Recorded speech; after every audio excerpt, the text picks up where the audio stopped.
El 17 de abril del 2014 muere Gabriel García Márquez, el Gabo. Han pasado 10 años de su muerte y no podíamos dejar pasar esta fecha sin recordarlo en este canal. Este es el primer párrafo de 16 hojas que surgieron al concluir el círculo de lectura de 100 años de soledad con unos amigos de Gabriel García Márquez. 16 hojas que fluyen porque hay bastante información sobre el tema, porque es una de las obras más importantes de la literatura, muy importante. Y como en este año se cumplen los 10 años de su muerte, pues es una buena oportunidad para que tú te des también una oportunidad de conocer su obra. Es indiscutible que 100 años de soledad es ampliamente conocida en los temas de literatura. No puede haber una conversación de literatura sin mencionar esta obra. Escritor colombiano que escribió esta obra en México, y hay abundante información. De hecho, nosotros vamos a hacer este video, terminará el video y no va a ser posible relatar toda la importancia de esta obra, todos los detalles, acontecimientos, premios, menciones que rondan este texto. Bien, esta es la novela que yo he leído por segunda vez, como les comenté, con unos amigos del círculo de lectura, y pues es evidente que lo tomamos para homenajearlo en este aniversario. Bien, para leer esta obra también es necesario, para poderla disfrutar ampliamente, que se tenga un cierto bagaje, un cierto conocimiento, diría mínimo, en literatura. Por ejemplo, y es que hay guiños a otras obras que no serían perceptibles si no tienen antecedentes literarios, que no por esa razón no podrían leerla, pero no la disfrutarían con la misma intensidad. Por ejemplo, hay mucho que decir, pero podríamos empezar con el hecho de que Gabriel García Márquez logró tener un arranque de novela inconfundible. Si nosotros hablamos de arranques de libros, de textos famosos, pues habrá máximo, no sé, 5 que son ampliamente conocidos, que no se necesita ser un experto en literatura. ¿Cuál les viene a la mente? Pues hay un libro que si yo empiezo a decir la primera frase, ustedes saben de qué libro se trata. Por ejemplo, si yo dijera, en un lugar de la Mancha de cuyo nombre no quiero acordarme, ¿de quién se trata? Inmediatamente viene a nuestra mente Don Quijote de la Mancha. Esta es una versión que me regaló mi papá cuando era niño. Se publicaba en forma, no me acuerdo si semanal o mensual, pero es una versión para niños y es un muy buen acercamiento a esta obra. Entonces yo lo leía como si fuera pues un cómic, ¿no? Porque increíblemente está adaptado con paisajes en donde se llevan a cabo las anécdotas de Don Quijote, Miguel de Cervantes Saavedra. Bueno, pero esto nada más es una referencia de lo que les decía, que también logró García Márquez. Otro título inconfundible es, si yo les digo, supongan que me llamo, un arranque del libro que inicia, supongamos que me llamo Ismael. ahí empezamos a preguntarnos, ¿y por qué tenemos que suponer que te llamas Ismael? O en esta traducción dice, pueden ustedes llamarme Ismael, es el arranque. Y ya desde ahí sabemos también de qué obra se trata. Moby Dick, inconfundible. Y así, tal vez ustedes ya sepan el arranque de esta obra. Bueno, ahorita me viene a la mente otro que tengo aquí a la mano. Aquí está. Y si escuchan, ese día cuando despertó Gregorio Samsa, se descubrió a sí mismo convertido en un gran insecto. Un arranque famoso que corresponde a la metamorfosis de Kafka. Y que en realidad el inicio dice, cuando Gregorio Samsa despertó aquella mañana, después de un sueño agitado, se encontró en su cama convertido en un insecto monstruoso. Ya desde las primeras 2 o 3 líneas, en nuestra mente ya hay demasiadas preguntas e interés por la obra. Otro arranque inconfundible. Y ya para no poner más ejemplos e ir al grano, si ustedes escuchan, muchos años después, frente al pelotón de fusilamiento, el coronel Aureliano Buendía había de recordar aquella tarde remota en que su padre lo llevó a conocer el hielo. Es otro arranque inconfundible que nos remite a 100 años de soledad. De la misma forma, con esas 3, 4 líneas ya estamos con muchos cuestionamientos en nuestra mente y ya se abrió el interés por el texto. Entonces, ese es uno de los logros de García Márquez, que al igual que estas obras muy famosas, ya también lo logró él, y muchas más. Ese es uno de los simples detalles. Entonces, esta obra fue escrita en México.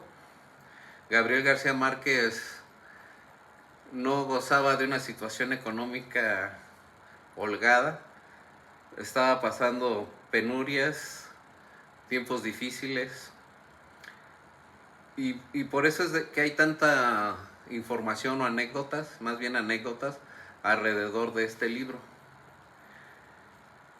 Él tenía ya experiencia en escribir, pero no había tenido éxito todavía, digamos. Ese éxito que llega rotundo, que fue el que le dio 100 años de soledad. Por lo tanto, pues era un escritor que vendía ediciones de 1000 ejemplares. Después de 100 años de soledad, pasó de vender 1000 ejemplares por edición a 8000 ejemplares por edición. De arranque, porque después fue una locura, que lo vamos a mencionar un poco más adelante. Dentro de estas anécdotas cuenta que pues tenían el capital muy justo para vivir en esa época, porque él estaba adentrado en la escritura. Su esposa Mercedes era la que hacía los compromisos, por ejemplo, con la persona que les rentaba la casa. Le hablaba el rentero y le decía, oye, ya me debes 3 meses de renta. Sí, ya estoy consciente que debo esa cantidad. Iba y le preguntaba al Gabo, oye, ¿cuánto te vas a tardar más en terminar el libro? No, pues 6 meses. ¿Sabe qué? Le debemos 3 meses y todavía le voy a deber 6 meses más. Y hasta ese momento le vamos a pagar. Y afortunadamente la persona que los rentaba confió en ellos. Les dijo, pero ¿seguros que al final me van a pagar todo eso? Sí, porque vamos a publicar el libro. Y entonces detalles así, lógico que sus amigos cercanos también les ayudaban con cosas que les llevaban a su hogar. Y con muchas penurias, Gabriel García Márquez se enfrascaba en la escritura sin darse cuenta de lo que pasaba alrededor. Simplemente en el mundo literario. Vamos a interrumpir un poquito las anécdotas para pasar a este mundo literario, que todos los conocimientos literarios, y esto lo comenta Vargas Llosa en este libro. Vargas Llosa, como saben, hizo un doctorado. Para recibir el doctorado, él hizo este trabajo que se llama Historia de un deicidio, en donde aborda las influencias del trabajo de García Márquez.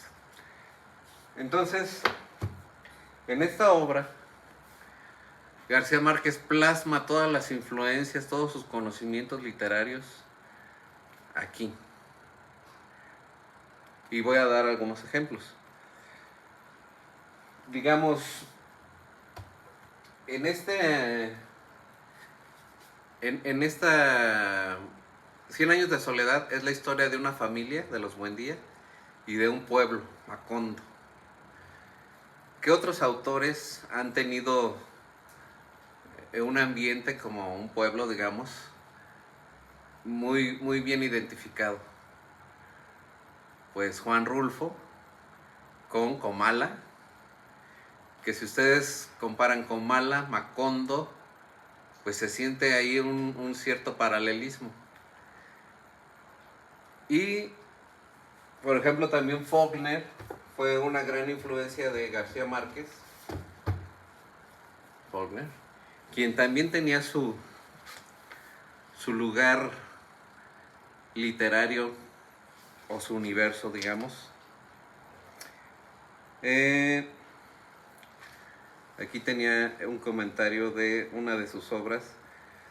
Dice: incidencia en el universo de Yognapatagua. Yognapatagua es ese lugar que Faulkner ideó para su narrativa. Como decía, su universo, ¿no? En el universo. Bueno, entonces García Márquez hizo su universo en Macondo. Y no nada más eso. Aquí tenemos, bueno, de Juan Rulfo, pues ya decíamos que es Comala, pero no nada más eso. ¿Qué pasaba en Pedro Páramo? Pues había conversaciones con muertos, con almas, lo cual también sucede en 100 años de soledad. Abraza las influencias de Juan Rulfo y de Elena Garro en Los recuerdos del porvenir.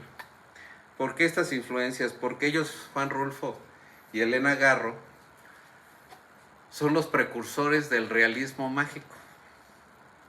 Y 100 años de soledad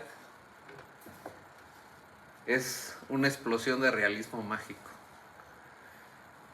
¿Qué es el realismo mágico? El realismo mágico son acontecimientos que en un ambiente real, el mundo real, serían imposibles, pero que para los personajes en la novela son acontecimientos que para nosotros parecen imposibles, pero ellos lo toman con la mayor normalidad, no pasa nada. Uno de los ejemplos que a mí más me gustó, habla muchísimas cosas acerca del realismo mágico, bueno, ejemplos, pero a mí uno de los que más me gustó fue una pareja de enamorados. No voy a decir los nombres para no empezar con datos adelantados o tantos datos adelantados, que cuando se acercaban uno al otro empezaban a aparecer alrededor donde estuvieran mariposas amarillas. O sea, cuando uno de los personajes empezaba a ver a mariposas amarillas. Pues, ¿qué significaba? Que su amado estaba cerca, que su novio estaba cerca. Y ya que estaban juntos, ya que se estaban abrazando, dándose besos, pues ya era una inmensidad de olas de mariposas amarillas. Entonces ese es un ejemplo del realismo mágico. Es algo que en nuestro mundo exterior a la literatura no va a pasar, pero que en la novela para los personajes es de lo más normal, pero le da ese toque fascinante al relato. A mí me encantó ese ejemplo. Y como ese hay muchísimos. Entonces les platicaba de qué es la historia de los Buendía y del pueblo Macondo. Este libro tiene la particularidad también de que se recomienda leerlo con un árbol genealógico, acompañado de un árbol genealógico, que es el árbol genealógico de la familia de los Buendía. Esta versión que tengo en mis manos, no me acuerdo si es aquí está, en el inicio, incluye un pequeño árbol genealógico, y esto es para no confundirnos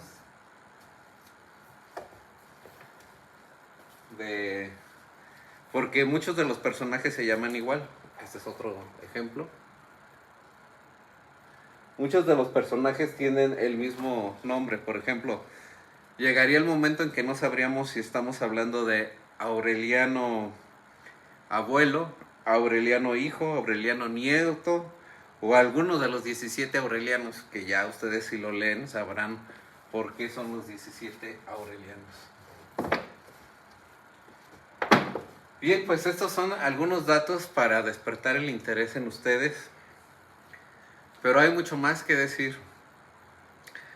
Por ejemplo, en las diferentes ediciones que se hicieron de este libro, lógicamente se publicó por primera vez en el 67. Y por ejemplo, un dato curioso es que cuando se publicó en Rusia, fue sancionado, censurado más bien. Todas las escenas de sexo pues no fueron incluidas, lo cual pues evidentemente pues es no tomar la obra en una forma completa. Esa fue la primera vez que se censuró en Rusia. Otro dato curioso de las ediciones en otros idiomas, por ejemplo en el francés sí fue revisada por Gabriel García Márquez, pero en el inglés, él no dominaba el inglés, y él ya tenía contacto con autores de bastante nivel como Julio Cortázar. Entonces Julio Cortázar le recomendó que la edición en inglés no se la diera a cualquier persona, que se le diera a alguien en específico, porque eso le iba a dar una difusión de calidad a la obra que no cualquiera lo podía hacer. Entonces, García Márquez afortunadamente siguió el consejo de Cortázar y esperó hasta que, aquí tenemos el nombre, esta es una edición en inglés, la edición en inglés, y la persona que propuso Cortázar es Gregory Rabassa. Y esta edición, no sé si se puede ver, aquí es de esta misma persona. Otro dato curioso es de que realmente en el idioma inglés es donde realmente hubo difusión de esta obra, porque pues en el mundo hay más difusión en el idioma inglés que en otro idioma. Entonces, gracias a su buena decisión y al apoyo de Gregory Rabassa, fue mundialmente conocida. Esta edición llegó a mis manos por un regalo de una de mis tías que trabajaba en un hotel, y pues llega gente y se le olvidan cosas, ¿no? Y pues ¿cómo lo alcanzas? Ya no puedes, ya no sabes ni a dónde se fue. Y en una de las cosas olvidadas estaba este libro. Después, cuando me enteré que Cortázar había sugerido a Gregory, cuando me enteré por primera vez, vine inmediatamente a revisar de quién era la traducción. Y pues, afortunadamente, aquí está parte de la historia, parte de esa historia. Bien, bueno, otros datos interesantes, por ejemplo, de las ediciones, es de que hubo una edición pirata, la edición china, que se editó 15 años de la autorizada, 15 años antes, que de hecho tenía una portada muy bonita.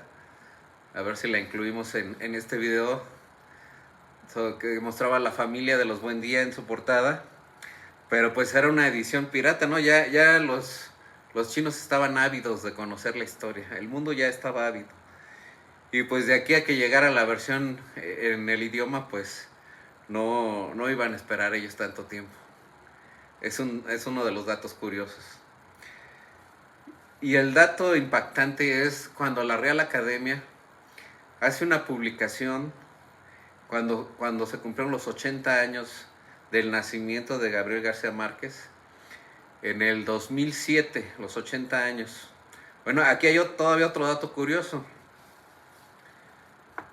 Les había comentado que Vargas Llosa se documentó ampliamente de la obra, de las influencias que García Márquez utilizó para plasmarlas en 100 años de soledad. Él dice, él utilizó todos sus conocimientos literarios y los metió en esta obra, los incluyó.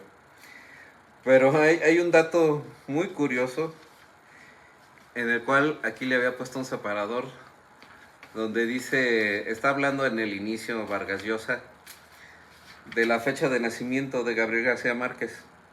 Dice, el niño nació el 6 de marzo de 1928 y le pusieron Gabriel José. Pues no. Aunque en la introducción dice esa fecha de nacimiento y todo esto está plenamente documentado. Dice Vargas Llosa, pues esa fecha me lo dio Gabriel García Márquez directamente. ¿Cómo iba a pensar que estaba mintiendo sobre su fecha de nacimiento? Y es que cuando la Real Academia de la Lengua hizo una edición de 1 millón de copias, inaudito, de 100 años de soledad, esa versión todavía no la tengo. Estoy en búsqueda de tener esa copia de esa edición. Y ahí fue en el 2007, entonces ya no hace contacto esa información de Vargas Llosa con la Real Academia. Y la verdad es que él nació no en el año que menciona Vargas Llosa. Recuerden que decíamos que él decía 1928. De acuerdo a la Real Academia, pues sería 1927, ese es el dato correcto. Incluso cuenta Vargas Llosa que en una ocasión el papá del Gabo le dice, bueno, ¿y usted por qué le quitó un año a Gabito en su libro? ¿No? Dice, bueno, pues ya fueron cosas que no se pudieron controlar, ya estaba impreso esto. Pero pues quién se iba a imaginar que el mismo autor le iba a dar incorrecta su fecha de nacimiento. Es un dato curioso. Y esa edición de la Real Academia, 1 millón de copias. Entonces, pues ya son números astronómicos, ¿no? Ya se ve la sed que tiene la población mundial de leer esta obra. Bien, entonces, sobre las influencias, les contaba que Gabriel García Márquez incluyó todas las influencias desde niño.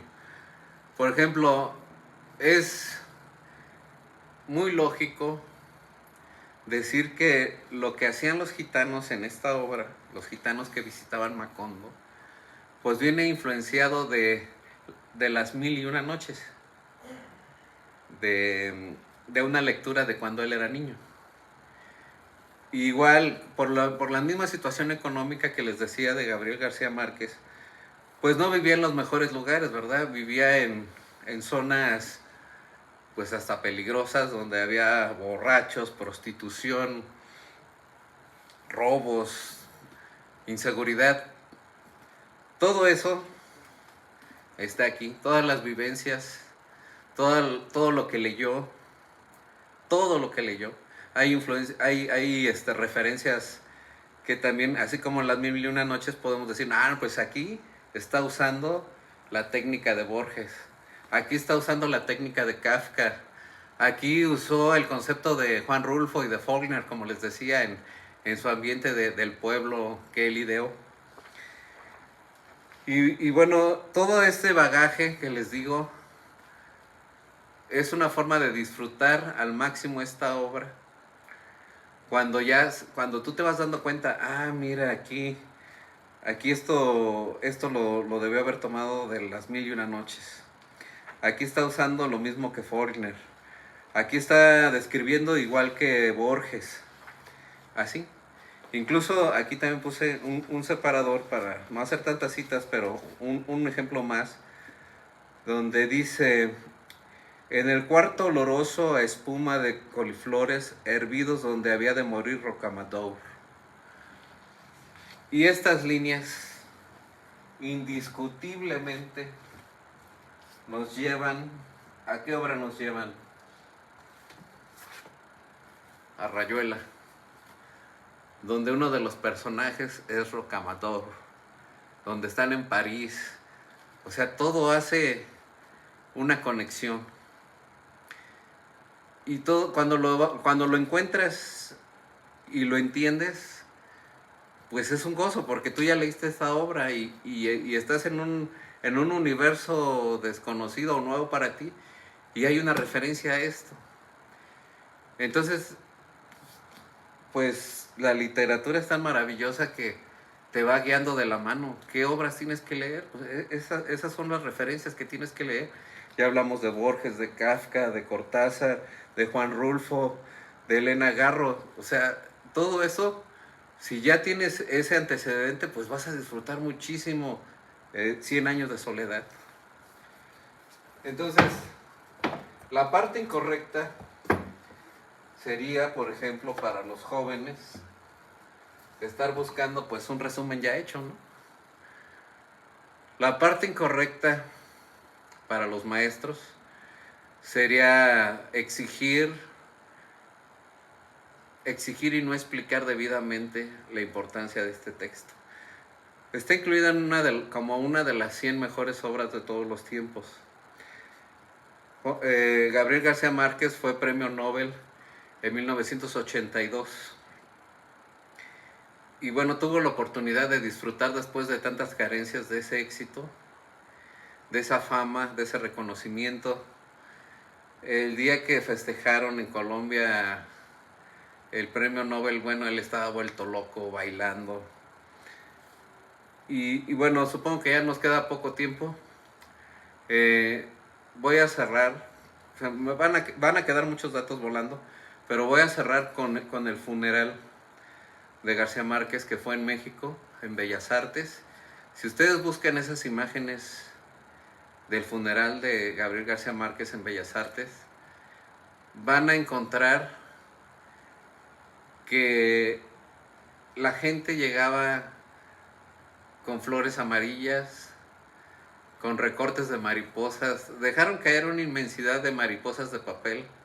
Eso fue algo genial, son imágenes impactantes que para un escritor, digo, ya no le tocó lógicamente ver esas escenas al Gabo, pero él sabía todo el cariño que causaba en todo el mundo. Mucha gente lo ha comparado con la importancia del Quijote, a ese nivel, esta obra, que si tú la lees por primera vez y sin todos esos antecedentes literarios, pues tal vez sea para ti una historia X. Pero por eso estoy dando ciertos indicadores que te van a hacer disfrutar más esta obra. Este aniversario, date la oportunidad de disfrutar correctamente 100 años de soledad, celebrar de que estuvimos viviendo en la misma época de García Márquez, que tuvimos la oportunidad de tener un libro que rebosa de ejemplos de realismo mágico, y que solo es responsabilidad de nosotros saber disfrutarlo o simplemente verlo como algo que conocemos porque hemos escuchado, pero nunca nos dimos esa oportunidad de disfrutar una verdadera obra literaria. Bien, con esto termino, exhortándolos a que vayan y compren 100 años de soledad, o que lo pidan prestado, o que lo descarguen, no sé, lo consigan, pero no se queden sin esta experiencia. Tal vez en algún momento han intentado leer El Quijote y se han dado por vencidos. Ahí todavía lo encuentro un poco más justificable por el tipo de idioma que utilizan, el ritmo.